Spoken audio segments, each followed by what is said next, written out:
నమస్తే దోస్తులందరికీ. నిన్న పెట్టిన వీడియోకి మంచి రెస్పాన్స్ అయితే వచ్చిందన్న. అంటే వాస్తవానికి మెసేజ్లలో బెంగళూరు నుంచి ముంబై నుంచి కూడా మెసేజ్లు పెట్టరు అన్న, ఇక్కడ కూడా మాకేం బిజినెస్ లేదని చెప్పేసి. అంటే మరి ఇది టెక్నికల్ ఇష్యూ అనుకోవాలన్నా, లేకపోతే వాస్తవానికే బుకింగ్లు పడతలేవని అనుకోవాలన్నా, లేకపోతే రేట్ కార్డు కొంచెం పెరగడం వల్ల ఇట్లా అయిందని అనుకోవాలన్నా, ఏం అర్థమైతలేదు. ఈరోజు కూడా అయితే పొద్దున్నొచ్చి ఒక్క బుకింగ్ కూడా లేదు.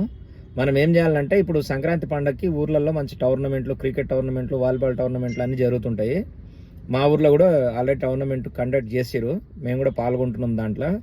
ఓ 2 రోజులు అటు ఇటుగా చూసి 10వ 11వ తారీఖు అంటే శని ఆదివారానికి అట్లా ఊరికి వెళ్ళి ఓ 2 రోజులు మంచిగా క్రికెట్ ఆడి మంచిగా ఎంజాయ్ చేసి పండగ 2 రోజులు ఉండి 4 రోజుల తర్వాత వద్దాం మళ్ళా.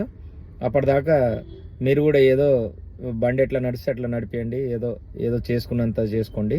తర్వాత మళ్ళీ కలుద్దాం ఫ్రెండ్స్. బాయ్, అందరికీ నమస్తే.